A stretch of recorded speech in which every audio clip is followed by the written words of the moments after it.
नमस्कार, जय महाराष्ट्र मित्रांनो। आताच्या क्षणाची सर्वात मोठी अपडेट। 50,000 कोटी जाहीर करतो, घंटा आहे का तुझ्या हातात? राज ठाकरे यांचा हल्लाबोल काय आहे? सविस्तर अपडेट मित्रांनो जाणून घेऊया। राज ठाकरे यांनी मदतीची घोषणा जाहीर करणाऱ्यावर जोरदार टीका केली आहे। काही लोक घोषणा करतात, पुणे शहरासाठी मी 50,000 कोटी जाहीर करतो, घंटा काय आहे तुझ्या हातात, उगाच बुडबुडे सोडू नको असं म्हणत राज ठाकरे यांनी जोरदार हल्ला चढवला आहे। तसेच मनसेच्या हातात असलेल्या सर्वात स्वच्छ ग्रामपंचायतीचा 5 लाखाचा निधी बक्षीस म्हणून देणार असल्याची घोषणाही राज ठाकरे यांनी केली। सरपंच आणि ग्रामपंचायत सदस्यांच्या मेळाव्यात राज ठाकरे बोलत होते।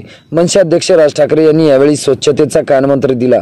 मनसेच्या हातातील जी ग्रामपंचायत असेल त्यातील सर्वोच्च ग्रामपंचायतीला मी 5 लाखाचा निधी देईन, कमी वाटत असेल तर जास्त देईन आणि देईनच, ज्याचा सारखा नाही। पुणे शहरासाठी आज मी तुम्हाला 50,000 कोटी देत आहे, घंटा आहे का हातात तुझ्या, उगाच बुडबुडे फोडायचे, काय वाटतं ते बोलायचं, जे आवाक्यात असेल ते करा असं सांगतानाच लोकांचे मनरूपाने जे आशीर्वाद आहेत ते कायम सोबत ठेवा असं आवाहन राज ठाकरे यांनी केलं आहे। मित्रांनो, तुम्हाला काय वाटतं? तुमची प्रतिक्रिया आम्हाला नक्की कळवा।